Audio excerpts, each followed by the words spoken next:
கேரள மாநிலம் கொல்லத்தில் பாஜக சார்பில் போட்டியிடும் கிருஷ்ணகுமாரை ஆதரித்து தமிழக பாஜக தலைவர் அண்ணாமலை பரப்புரை மேற்கொண்டார். தயவு செஞ்சு இவங்க எல்லாம் செலிபிரிட்டியா பார்க்காது. இவங்க சினிமாவில் நடிச்சிருக்கிறாங்க, தமிழ்நாட்டில் கேரளாவில் நடிச்சிருக்காங்க, அப்படி பார்க்காது. இவரும் ஒரு மனைவிக்கு கணவன். இவருக்கும் 4 பெண் குழந்தைகள் இருக்கிறாங்க. இந்த குடும்பத்திலே 5 பெண்களுக்கு ஒரு தலைவராக கிருஷ்ணகுமார் அவங்க இருக்கிறாங்க.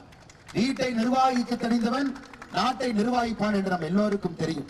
ஆனா இங்க இருக்கக்கூடிய வேட்பாளர் பாருங்க, ஒரு பக்கம் ரெவல்யூஷனரி பார்ட்டி, ஒரு பக்கம் காங்கிரஸ் பார்ட்டி இல்லைங்களா, ஒரு பக்கம் கம்யூனிஸ்ட் பார்ட்டி.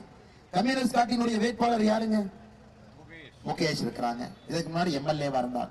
நீங்க தமிழ்நாட்டுக்குள்ள வந்து பாருங்க, முகேஷ் அவருடைய மனைவி முகேஷ் அவங்களை பத்தி தினமும் பேட்டி கொடுத்துட்டு இருக்காங்க. வீட்டை மேனேஜ் பண்ணாதவங்க எப்படி நாட்டை மேனேஜ் பண்றாங்க.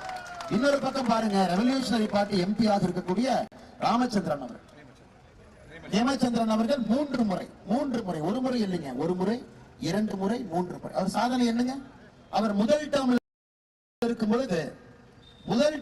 பொழுது Kollam cashew capital of India. இன்னைக்கு 3வது டேர்ம் என்னாச்சுங்க? கொல்லத்துல 90% இண்டஸ்ட்ரி காணா. 3 டேர்ம் 15 ஆண்டுகள்ல மொத்தமாக கொல்லத்தினுடைய ஜோலியை முடிச்சிட்டார், கொல்லத்தினுடைய வளர்ச்சியை முடிச்சிட்டார். கொல்லம் மக்களுடைய என்ன மக்களுக்கெல்லாம் எதிர்பார்ப்பு இருக்கிறதோ எதையும் செய்ய முடியல. திரும்ப என்ன நடக்குங்க? 2024 நமக்கு தெரியும், பாரத பிரதமர் நரேந்திர மோடி அவர்கள் ஆட்சிக்கு வர போறாங்கன்னு தெரியும். 3வது முறை ஆட்சிக்கு வர போறாங்கன்னு தெரியும். இதே கிருஷ்ணகுமார் அவர்களை நீங்க வெற்றி பெற செய்யும் பொழுது கேள்வி கேட்க முடியும்.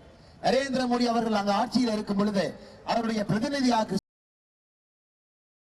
செய்திகளை உள்ளது உள்ளபடி தெரிந்து கொள்ள ரெஃப்ளெக்ட் நியூஸை சப்ஸ்கிரைப் பண்ணுங்க.